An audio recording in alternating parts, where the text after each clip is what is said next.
Polemik PIK 2 yang bergulir begitu liar, isu-isu miring terhadap proyek PIK 2 kian merebak. Beberapa kelompok organisasi masyarakat yang turut hadir menyikapi persoalan yang terjadi di PIK 2 terdapat tujuan mulia atas klarifikasi kebenaran dari peristiwa yang disasarkan oleh pihak tertentu. Ialah menjaga ritme informasi agar tidak semua dilakukan oleh manajemen perusahaan yang membangun proyek Indah Kapuk 2 itu dianggap salah. Dalam hal ini, semua memiliki kesempatan untuk memberikan konfirmasi dan klarifikasi atas apa yang dilakukan, termasuk juga hak PT Agung Sedayu Group untuk mengklarifikasi itu. Dalam ruang visi, tujuan pembangunan adalah untuk meningkatkan kesejahteraan masyarakat, kualitas hidup, dan taraf hidup. Pembangunan juga bertujuan untuk mewujudkan masyarakat yang adil dan makmur. Disusunnya gerakan pemulihan Banten oleh salah satu presidium organisasi masyarakat, yaitu Arwan, jauh sebelum mendapatkan konfirmasi atau bertemu dengan pihak yang dianggap kompeten untuk menjelaskan fakta yang terjadi dalam proses pembangunan PIK 2. Narasinya sudah dikemas sedemikian rupa dengan menghitung baik buruknya efek yang terjadi pasca gerakan ini diketahui oleh publik. Keyakinan Arwan sebagai presidium organisasi masyarakat Forwatu Banten semakin besar saat dua pimpinan Ormas Timur Indonesia Bersatu atau TIB DPW Banten dan pimpinan harian DPP Perpam setuju akan rencana pemulihan konflik. Dua organisasi tersebut dipinang untuk membersamai dalam langkah maju menuju Banten Pulih. Menuju Banten Pulih dalam ruang rapat akbar perlu diwujudkan dengan mengumpulkan data yang sesuai sebagai bagian dari tabayun yang menjadi prinsip organisasi Forwatu Banten. Muncung merupakan salah satu wilayah yang sempat ramai dalam konflik antar warga Banten yang mendukung ataupun yang menolak. Problem di sana tidak ditemukan soal isu pembayaran lahan yang belum tuntas, bahkan digusur tanpa dibayar, hingga pengerukan lahan aktif untuk dijadikan lahan pembangunan PIK 2.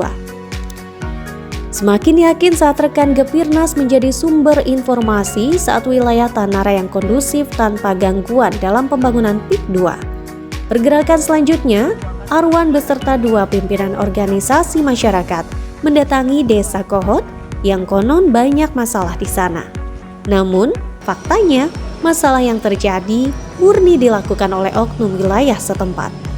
Bangunan hantu yang sengaja dibangun tanpa dihuni dengan maksud untuk dihitung sebagai biaya ganti untung berjejer di Kohot. Bijaksananya Agung Sedayu Group meskipun dibohongi oknum, lahan dan bangunan tersebut tetap dibayar. Sesungguhnya siapa yang keliru? Dapat disimpulkan dalam keterangan Humas PT Agung Sedayu Group, ialah Saifuddin. Ia menyetujui soal oknum untuk ditangkap segera dipidanakan dalam kasus pagar laut yang sudah bersertifikat. Kepala Desa Kohot secara membabi buta melakukan upaya mencurangi Sedayu dengan terlebih dahulu melakukan pemagaran laut yang sempat viral, bekerja sama dengan pihak PPN untuk menerbitkan sertifikat. Apa visi para oknum tersebut? Tak lain ialah ingin dijual ke Sedayu dengan harga tinggi. Setelah dilakukan penggusuran, akhirnya fakta hukum berbicara. Kasus pagar laut murni kesalahan oknum, bukan kesalahan PT Agung Sedayu Group.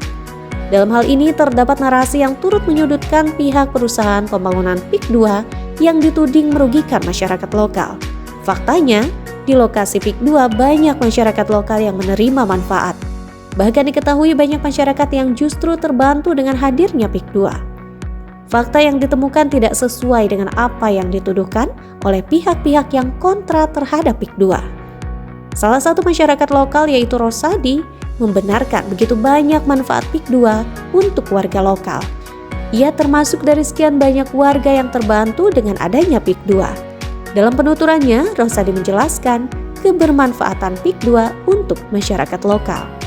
Assalamualaikum warahmatullahi wabarakatuh.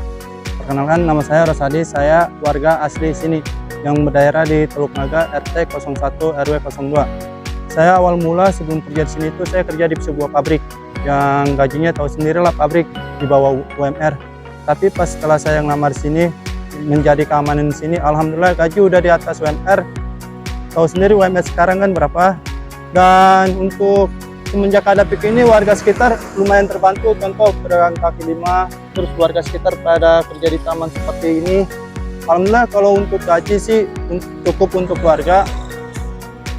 Sebenarnya PIK itu tidak negatif, tapi karena beberapa orang yang memandang negatif, ya adalah beberapa orang tersebut yang iri atau gimana. Selain Rosadi juga terdapat beberapa warga lokal yang bekerja di kawasan PIK 2, yaitu Taufik. Ia mengaku sangat terbantu dengan adanya PIK 2. Dalam penuturannya, ia menyampaikan jika ia telah bekerja di salah satu restoran di kawasan PIK 2. Perkenalkan, nama saya Taufik Hidayatullah. Saya asal dari Teluk Naga, Kabupaten Tangerang. Saya tinggal di Desa Keboncau. Sebelumnya saya bekerja di Kecamatan Kosambi. Setelah saya pindah ke PIK 2, menurut saya PIK 2 itu bisa membantu saya dalam perekonomian saya. Saya juga mendapatkan pengalaman baru dari PIK 2 ini. Bisa mengetahui semua hal dari PIK 2 itu. Dan PIK 2 itu menurut saya itu sangat membantu buat masyarakat lokal di sini.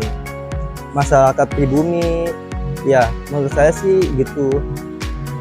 Nah, dan dengan adanya PIK 2 ini, mungkin semua warga lokal juga bisa bekerja di sekitaran PIK 2 ini. Ada pula Ibun, salah satu karyawan di bidang gardening kawasan PIK 2. Ia menuturkan jika PIK 2 sangat membantu perekonomiannya saat ini. Di usianya yang sudah tidak muda ini, tidak menyangka bisa bekerja di kawasan PIK 2. Terdapat peningkatan ekonomi keluarga semenjak ia bekerja di kawasan PIK 2. Dulu saya kerja di Taman Palem. Taman Palem saya kerjanya ngebun juga, Pak. Perharinya dulu di sana 60.000. Kalau di sini 75 per hari. Ya gajian 2 minggu sekali 900. Cukuplah buat bagi keluarga saya. Ya saya namanya udah tua, kerja di mana lagi, Pak. Iya, untung saya masih ada diterima di PIK 2 ini kerja. Saya baru 5 bulan, Pak, kerja di sini.